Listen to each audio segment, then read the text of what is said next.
Welcome to Amazing World Channel.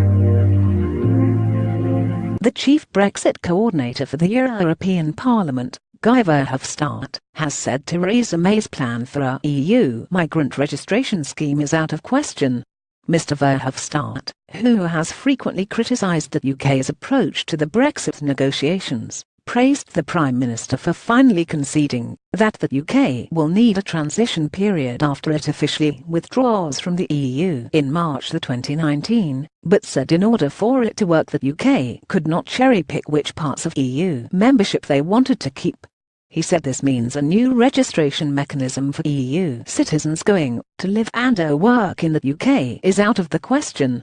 His comments followed a speech given by Ms May in Florence, Italy, where she fleshed out the UK's negotiating position on Brexit. Macron says UK needs to clarify 3 questions before Brexit talks can continue. She said the UK would have to agree to a transition deal with the rest of the EU while it hashes out the details of its exit.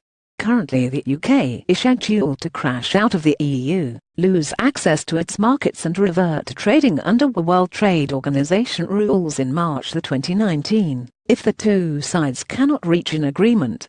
But Ms May has now said that UK will work to make sure there are transitory arrangements in place to help businesses and institutions make the transition to being outside the EU much easier, but repeated the rallying cry of many arch-Brexiteers in the cabinet who claim no deal is better than a bad deal. She proposed that people from the EU would still be allowed to come to live and work in the UK during this transition period, but they would be subject to a registration system, which she said was an essential preparation for the new regime. Writing on Facebook, Mr Verhofstadt said the European Parliament has made it very clear from the beginning that for us, it is citizens first. We need to be very cautious, and I want to see how, next week, when the negotiations resume, the UK government intends to guarantee that the rulings of the European Court of Justice will be fully taken on board by UK courts. The protection of the rights of our EU citizens living in Britain must be absolute and beyond any doubt. I repeat that the new settled status, as proposed by the UK government, is hugely problematic in that respect, as it will create an enormous administrative burden and uncertainty for millions of our citizens. Mr Verhofstadt also raised concerns that there were still major issues with the Brexit negotiations that Ms May had not resolved, such as the question of the Irish border and the final financial settlement. In 90 seconds Theresa May's big Brexit speech, he said on the financial settlement, Prime Minister May brought some additional clarifications, but also here important questions remain.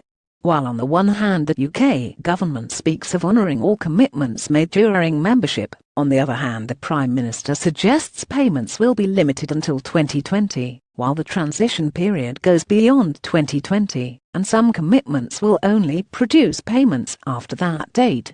The UK government will have to come up with concrete proposals next week, during the 4th round of negotiations, to bring full clarity. Apart from citizens' rights and the financial settlement, the EU always made clear that the Irish question is one of our priorities. I didn't hear yet how the UK government wants to avoid a hard border or physical checks on the island of Ireland. This only seems possible if Northern Ireland remains part of the customs union. More about Brexit. Theresa May, EU European Parliament. Guy Verhofstadt reuse content.